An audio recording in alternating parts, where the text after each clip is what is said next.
हमारी कहानी की शुरुआत होती है शशांक स्टेट पेनिटेंशियरी से, जो 1947 में स्थापित हुई और अपनी अभेद्य सुरक्षा के लिए कुख्यात है। ये अमेरिका की सबसे पुरानी और सबसे कुख्यात जेलों में से एक है, जहां से आज तक कोई कैदी भाग नहीं पाया है। इस जेल की दीवारें इतनी ऊंची और मजबूत हैं कि बाहर से कोई आ नहीं सकता और अंदर से कोई जा नहीं सकता। यहाँ हर साल कई कैदी आते हैं, कुछ अपनी जिंदगी के छोटे से हिस्से के लिए तो कुछ पूरी उम्र के लिए। लेकिन यहाँ का सिस्टम इतना सख्त है कि भागने की कोशिश का मतलब सीधी मौत है। कैदी यहाँ की खूंखार दीवारों के अंदर ही अपना जीवन बिताने को मजबूर होते हैं, अपनी हर उम्मीद खो चुके। इस माहौल के ठीक उलट एक कोर्टरूम में हम एंडी डुफ्रेस्ने को देखते हैं। एंडी मेन के एक जाने माने और सम्मानित बैंक का उपाध्यक्ष है। उस पर अपनी पत्नी और उसके प्रेमी की हत्या का आरोप है। जज उसे डबल लाइफ सेंटेंस सुनाता है। एंडी बार बार अपनी बेगुनाही दोहराता है, कहता है कि उसने ये हत्याएं नहीं की हैं, लेकिन उसके पास कोई पुख्ता सबूत नहीं है। सर्कमस्टेंशियल एविडेंस उसके खिलाफ है, जिससे वो दोषी करार दिया जाता है। उसे दुनिया की सबसे सुरक्षित जेल शशांक रिडेम्पशन भेज दिया जाता है। उसके साथ और भी कई कैदी होते हैं जो अपनी नई जिंदगी की शुरुआत करने के लिए शशांक ब्रिगेड से अंदर दाखिल होते हैं। जेल के अंदर का माहौल बहुत ही अलग है। पुराने कैदी नए आने वालों को देख रहे होते हैं। उनके चेहरों पर एक अजीब सी उत्सुकता है। उनमें से कुछ नए कैदियों के रोने पर शर्त लगा रहे हैं। रेड नाम का एक कैदी, जिसे the man who can get things के नाम से जाना जाता है, एंडी पर दांव लगाता है। रेड को लगता है कि एंडी, जो एक अमीर और पढ़ा लिखा बैंकर है, इस क्रूर दुनिया में सरवाइव नहीं कर पाएगा और आज रात जरूर रोएगा। रात होती है, नए कैदियों को उनके सेल्स में बंद कर दिया जाता है। पुराने कैदी शोर मचाते हैं, चिल्लाते हैं, ताकि कोई नया कैदी डर कर रो पड़े। उनके शोर शराबे के बीच एक कैदी रोने लगता है, मुझे घर जाना है। गार्ड्स उसे चुप कराने की कोशिश करते हैं, लेकिन जब वो नहीं मानता तो उसे बाहर निकालकर बुरी तरह पीटते हैं, जब तक कि वो बेहोश ना हो जाए। रेड एंडी पर अपना दांव हार जाता है, क्योंकि एंडी पूरी रात बिना एक भी शब्द कहे चुपचाप खड़ा रहता है। रेड को एहसास होता है कि एंडी बाहर से जितना मासूम दिखता है, अंदर से वो उतना ही मजबूत है। ये घटना एंडी के अंदर की दृढ़ता को दर्शाती है, उसकी सहन शक्ति की एक झलक देती है। अगले दिन रेड अपना दांव हारने के लिए सिगरेट का एक डिब्बा देता है। एंडी शांति से अपना नाश्ता कर रहा होता है। उसकी मुलाकात ब्रूक्स हैटलैंड से होती है, जो शशांक का सबसे पुराना कैदी है और 50 सालों से यहीं है। ब्रूक्स लाइब्रेरी का इंचार्ज भी है। एंडी अपनी बुद्धिमत्ता का इस्तेमाल करते हुए ब्रूक्स से जेल के नियमों, गार्ड्स और कैदियों के बारे में जानकारी लेता है। ब्रूक्स उसे बताता है कि अगर उसे बाहर से कुछ भी मंगवाना हो तो रेड से संपर्क करे। एंडी बिना देर किए रेड के पास जाता है। एंडी रेड से पूछता है कि क्या वो बाहर से सामान मंगवा सकता है। रेड हाँ कहता है, लेकिन शर्त रखता है कि वो ऐसी कोई चीज नहीं लाएगा जिससे भागने या किसी को चोट पहुंचाने में मदद मिले। एंडी एक छोटा सा रॉक हैमर मंगवाता है, जिसे रॉक कलेक्शन के लिए इस्तेमाल किया जा सके। रेड को शक होता है, पूछता है कि क्या वो किसी को मारने के लिए हैमर चाहता है। एंडी मना करता है, कहता है कि उसका कोई दुश्मन नहीं है। रेड उसे कुछ कैदियों की तरफ इशारा करते हुए चेतावनी देता है कि उनकी गंदी नजर एंडी पर है और उसे बचकर रहना चाहिए। अगले दिन रेड एंडी के लिए हैमर मंगवाता है। हैमर इतना छोटा होता है कि रेड ये सोचकर हंसने लगता है कि इस हैमर से सुरंग बनाने में तो 600 साल लग जाएंगे। रेड ब्रूक्स के जरिए हैमर एंडी तक पहुंचा देता है। दिन ऐसे ही बीतते जाते हैं। एक दिन जब एंडी लॉन्ड्री में काम कर रहा होता है, तो वे 3 कैदी, जिनकी रेड ने पहले चेतावनी दी थी, एंडी को पकड़ लेते हैं। वे उसे बुरी तरह पीटते हैं और उसके साथ ज्यादती करते हैं। ये सिलसिला 2 साल तक चलता है। एंडी हर बार पिटता है, लेकिन कभी हार नहीं मानता। वो उनकी ज्यादतियों का सामना करता रहता है, लेकिन कभी अपनी गरिमा नहीं खोता। 2 साल बाद जेल में छत की मरम्मत के लिए कैदियों की एक टीम बनाई जाती है। रेड और एंडी भी उस टीम का हिस्सा होते हैं। उनकी निगरानी एक सख्त सिक्योरिटी गार्ड हेडली करता है, जो अपनी क्रूरता के लिए जाना जाता है।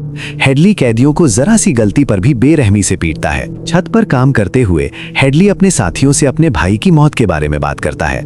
उसके भाई ने उसे $35,000 की वसीयत की है, लेकिन टैक्स से बचने का कोई तरीका नहीं सूझ रहा। एंडी, जो एक बैंकर है, ये सब सुनता है और उसे पता होता है कि इन पैसों को कैसे बचाया जा सकता है। एंडी हिम्मत करके हेडली के पास जाता है और उससे पूछता है कि क्या वो अपनी पत्नी पर भरोसा करता है। हेडली गुस्से में एंडी को छत के किनारे ले जाता है, उसे नीचे फेंकने की धमकी देता है।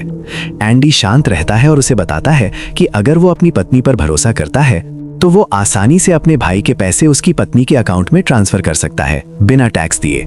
एंडी बताता है कि सरकार का नियम है कि कोई भी व्यक्ति अपनी पत्नी को $60,000 तक सालाना गिफ्ट कर सकता है, जिस पर कोई टैक्स नहीं लगता।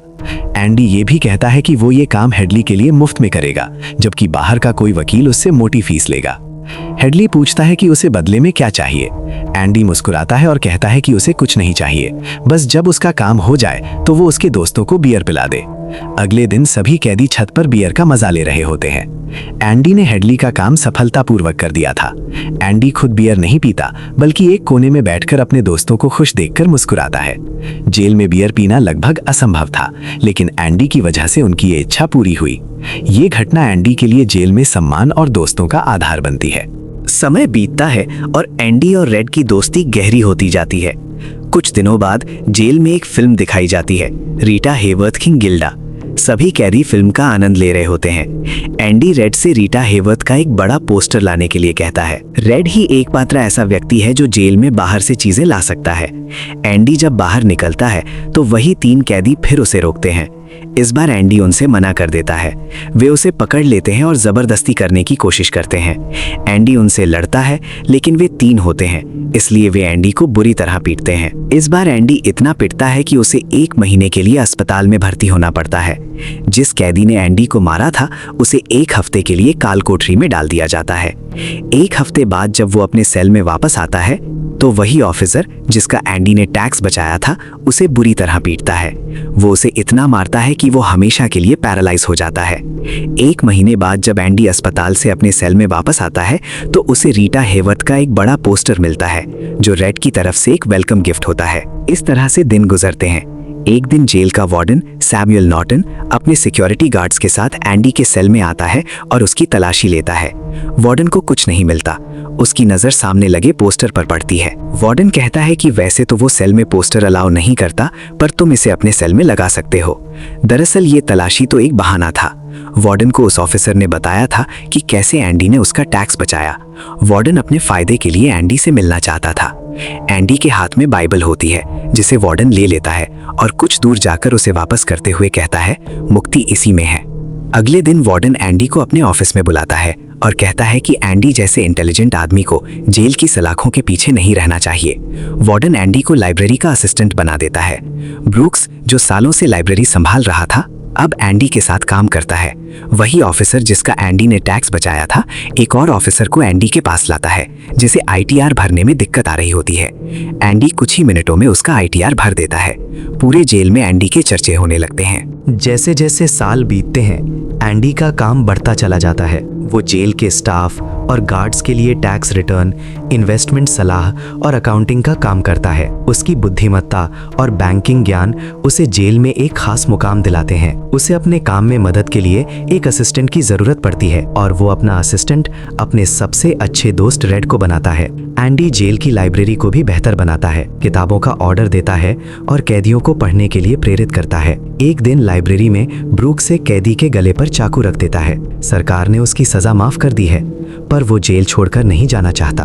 उसे इस जेल में 50 साल हो चुके हैं। उसकी पूरी जिंदगी इसी जेल में बीत गई है और वो बिल्कुल भूल चुका है कि बाहर की दुनिया कैसी है। ये जेल की दुनिया ही उसकी असली दुनिया बन गई है। उसे लगता है कि अगर उसने किसी का खून कर दिया तो उसकी सजा बढ़ जाएगी और उसे इसी जेल में रखा जाएगा। एंडी उसे समझाता है और ब्रूक्स उस आदमी को छोड़ देता है। ना चाहते हुए भी ब्रूक्स को जेल से रिहा कर दिया जाता है। बाहर की दुनिया उसे बहुत अजीब लगती है। 50 सालों में बाहर की दुनिया की रफ्तार काफी बढ़ गई होती है।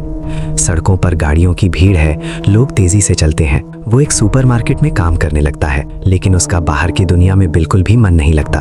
उसे बार बार जेल की याद आती है और वो जेल में वापस आना चाहता है। वो कभी कभी सोचता है कि कोई क्राइम करे ताकि वो फिर से इस जेल में जा सके, लेकिन ब्रूक्स इस उम्र में कोई भी क्राइम नहीं करना चाहता था और इस भीड़ भाड़ वाली तेज रफ्तार वाली जिंदगी में सरवाइव नहीं कर पाता। अंत में वो अपनी जान दे देता है। मरने से पहले वो जेल में अपने साथियों के नाम एक खत लिखता है, जिसे पढ़ते हुए सभी बहुत इमोशनल हो जाते हैं। ब्रूक्स का दुखद अंत जेल के इंस्टीट्यूशनलाइजेशन के एक भयावह पहलू को दर्शाता है, जहां कैदी बाहरी दुनिया में जीने की क्षमता ही खो देते हैं। इस बीच वार्डन नॉर्टन एक नया कार्यक्रम शुरू करता है। इस कार्यक्रम में जेल के कैदियों को बाहर ले जाकर काम करवाया जाएगा, ताकि उन्हें पता चल सके कि मेहनत से पैसे कैसे कमाए जाते हैं। कैदी भी इस काम के लिए मान जाते हैं, क्योंकि वे सब भी बाहर की हवा खाना चाहते थे। लेकिन वार्डन का असली मकसद कुछ और होता है। वो इस प्रोजेक्ट के जरिए बहुत सारे कॉन्ट्रैक्ट हासिल करता है, क्योंकि जेल के कैदियों की मजदूरी बहुत सस्ती होती है। बाहर की लोकल कंस्ट्रक्शन लेबर टीम को कहीं काम नहीं मिलता, क्योंकि वार्डन उनका काम आधी कीमत पर अपने कैदियों से करवाता है।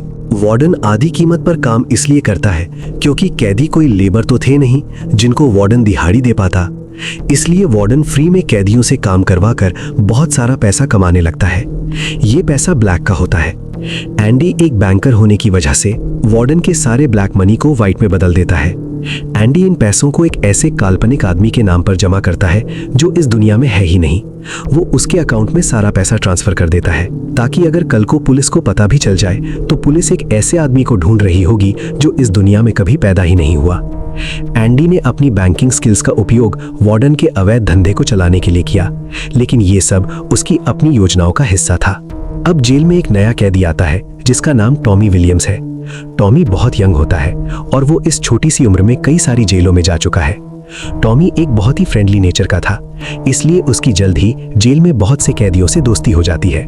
एक दिन खाने की टेबल पर टॉमी सबसे कहता है कि मैं पिछले कई सालों से चोरी कर रहा हूँ, इसलिए मैं यहाँ की कई सारी जेलों में जा चुका हूँ और इस बार भी मैं चोरी की वजह से इस जेल में आया हूँ। टॉमी की बात सुनते हुए एंडी उसे कहता है कि अगर तुम चोरी करने के बाद बार बार पकड़े जा रहे हो तो इसका मतलब ये है कि ये काम तुम पर सूट नहीं करता, इसलिए तुम्हें चोरी करना छोड़ देना चाहिए।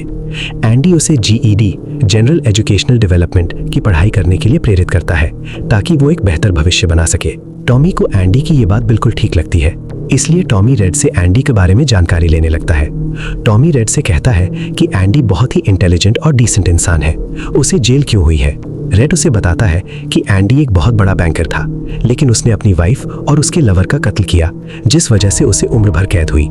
ये सुनकर टॉमी सोच में पड़ जाता है, जैसे उसे कुछ याद आया हो। उसके बाद वो एंडी को बुला लेता है। अब टॉमी के सामने एंडी और रेड होते हैं। टॉमी इन दोनों को बताता है कि 4 साल पहले मैं एक जेल में गया था जहां पर मुझे एक कैदी मिला और उस कैदी ने मुझे बताया कि एक रात वो एक घर में चोरी करने गया। चोरी के दौरान उस घर का मालिक जाग गया।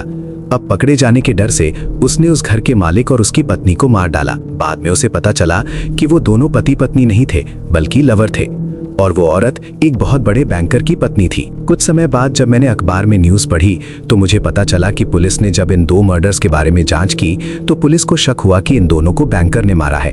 इसलिए बैंकर को उसकी पत्नी और उसकी पत्नी के लवर की हत्या के इल्जाम में गिरफ्तार कर लिया गया।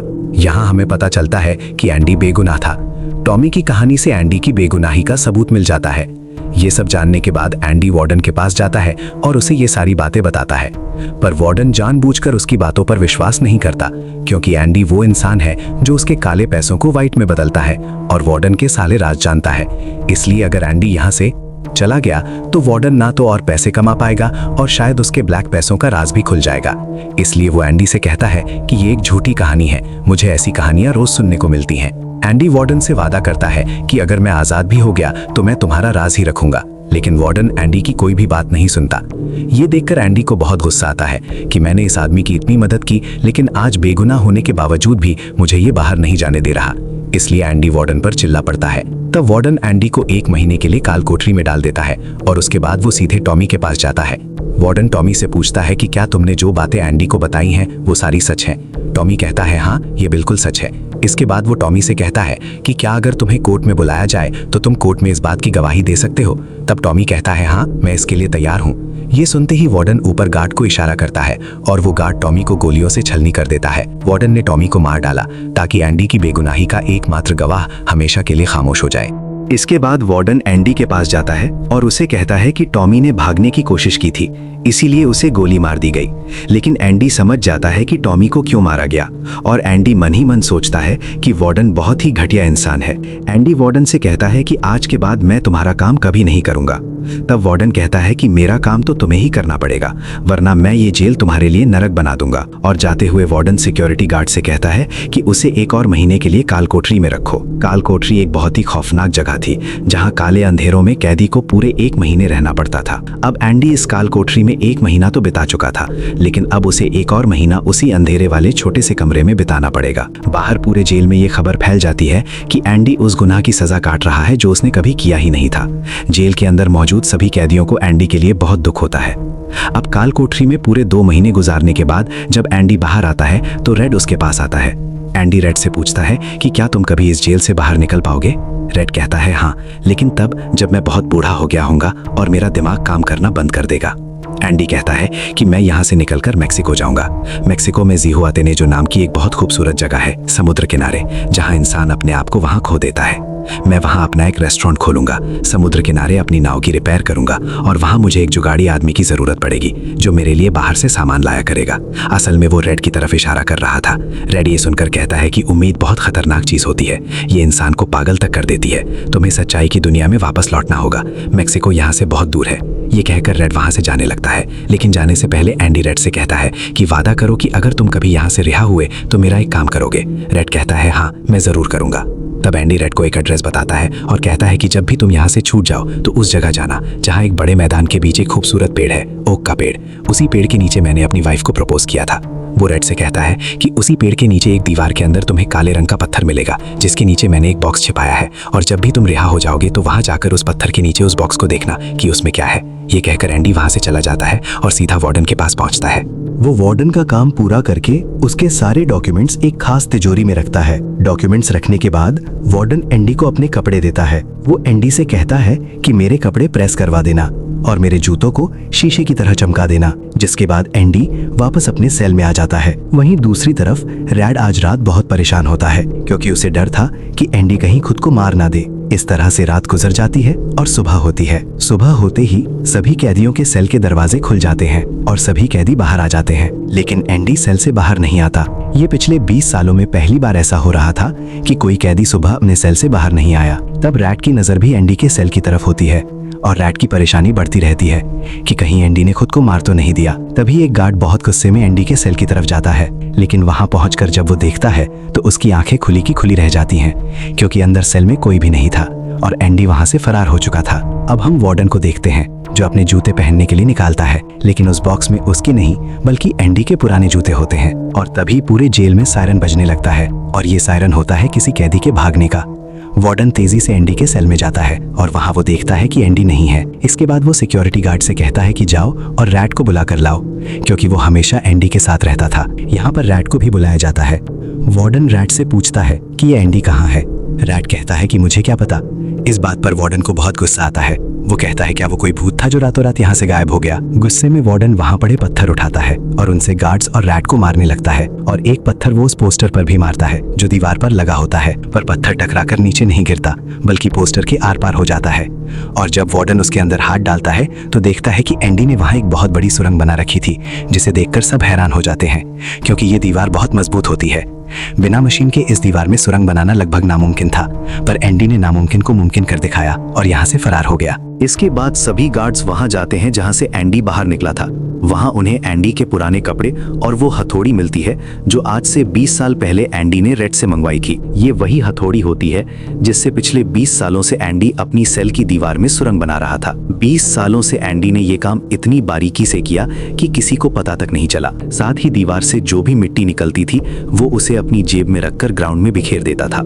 एंडी ने आखिरी बार जब वार्डन के लिए काम किया था तो वो वार्डन के काले पैसों के सारे डॉक्यूमेंट्स अपने पास रख लेता है, और उसके पास जो उसकी बाइबल होती है वो उसे वार्डन की नजरों के सामने चालाकी से उसकी तिजोरी में रख देता है। और एंडी वार्डन को ऐसे दिखाता है कि जैसे ये बाइबल नहीं बल्कि उसके डॉक्यूमेंट्स हैं। साथ ही वार्डन ने जो अपने कपड़े उसे प्रेस करने के लिए दिए थे, एंडी पहले वार्डन के कपड़ों को पहनता है और फिर उसके ऊपर अपने पुराने कपड़े पहन लेता है। और वे जूते जो वार्डन ने उसे शीशे की तरह चमकाने के लिए दिए, एंडी उन्हें पहनकर निकल जाता है। रात को जैसे ही सारी लाइट्स बंद होती हैं, एंडी अपने सेल में की गई सुरंग से बाहर निकलता है, जिसके बाद वो एक गटर का पाइप तोड़ता है और उस पतले से गटर के पाइप में रेंगता हुआ उस जेल से फरार हो जाता है, जिससे आज तक कोई भी भाग नहीं सका था। हालांकि एंडी जिस गटर के पाइप से रेंगता हुआ बाहर निकला था वो लगभग 500 गज यानी लगभग आधा किलोमीटर लंबा था और उसमें जेल का सारा सीवेज बहता था। 20 साल के धैर्य और अदम्य इच्छा शक्ति का ये परिणाम था। अगली सुबह एंडी उस बैंक में जाता है जहां पर वार्डन का सारा ब्लैक पैसा होता है। ये पैसे एक ऐसे आदमी के नाम पर होते हैं जो इस दुनिया में है ही नहीं, रीगल मैन। ये सारा डॉक्यूमेंट्स का खेल एंडी ने ही तो बनाया था, और बैंक में उस अकाउंट के ओनर का जो सिग्नेचर था वो जेल से एंडी किया करता था, इसलिए एंडी को वार्डन का सारा पैसा निकालने में कोई मुश्किल नहीं होती। एंडी के पास उस आदमी के नाम के सारे डॉक्यूमेंट्स होते हैं, इसलिए एंडी बैंक्स में जाकर सारे पैसे निकाल लेता है, और ये पैसे होते हैं $370,000। यानी कि एंडी ना केवल आजाद हुआ बल्कि वो पैसों से बल्कि वो पैसों से मालामाल भी हुआ। और यहाँ हमें पता चलता है कि एंडी जिस दिन से उस जेल में एंटर हुआ था उसी दिन से वो इस काम की प्लानिंग कर रहा था। वार्डन ने एंडी के साथ जेल में बहुत बुरा सलूक किया था और उसने टॉमी को भी मार दिया था। इसलिए वो वार्डन के काले पैसों के सबूत मीडिया को देता है। अगली सुबह ये खबर न्यूज़पेपर में छप जाती है और जब वार्डन तिजोरी खोलकर देखता है तो उसमें उसके डॉक्यूमेंट्स नहीं बल्कि बाइबल होती है। बाइबल के पहले पेज पर एंडी ने लिखा होता है कि तुमने सही कहा था, मुक्ति इसी में है। और जब वार्डन पेज पलटता है तो वो देखता है कि वहां पर हथौड़ी का एक निशान होता है। दरअसल एंडी ने बाइबल के पेजेस को हथौड़ी की शेप में काटकर एक सांचा बनाया हुआ था जिसके अंदर वो अपनी हथौड़ी छिपाया करता था। और आज से 20 साल पहले जब वार्डन पहली बार एंडी की सेल में गया था और उसने एंडी की बाइबल उसके हाथ से लेकर वापस उसे लौटा दी थी, उस समय भी वो हथौड़ी उसी बाइबल के अंदर थी। ये देखकर वार्डन को एक बहुत बड़ा झटका लगता है। दूसरी तरफ वार्डन के काले पैसों की खबर पूरे शहर में फैल चुकी थी, इसलिए जेल के बाहर रिपोर्टर्स और पुलिस वार्डन को गिरफ्तार करने के लिए आ रही होती है। और इससे पहले कि पुलिस उसे गिरफ्तार करती, वार्डन अपने आप को गोली मार देता है। न्याय अपना काम करता है और दुष्ट वार्डन का अंत होता है। कुछ समय बीतने के बाद एंडी के दोस्त रेड की सजा भी माफ कर दी जाती है और उसे गवर्नमेंट की तरफ से एक नौकरी भी दिलाई जाती है। पर बाहर की दुनिया में रेड का दिल बिल्कुल नहीं लगता क्योंकि उसने अपनी जिंदगी के 40 साल जेल में गुजारे थे। रेड भी उसी कमरे में रहता है जहाँ पर ब्रूक्स रहा करता था और रेड भी अपनी जान देना चाहता है क्योंकि उसे ब्रूक्स की तरह ही आज़ादी के बाद बाहर की दुनिया में एडजस्ट करने में दिक्कत हो रही है। पर तभी उसे याद आता है कि उसने एंडी से वादा किया था। इसके बाद वो उस जगह के लिए गाड़ी में रवाना हो जाता है और वो उस बड़े घास के मैदान में जाता है जहाँ पर एक बहुत बड़ा ओक का पेड़ होता है, साथ ही पत्थरों की दीवार भी होती है। उस दीवार पर एक काले रंग का पत्थर होता है और जब वो उस पत्थर को उठाता है तो उसके नीचे एक बॉक्स होता है।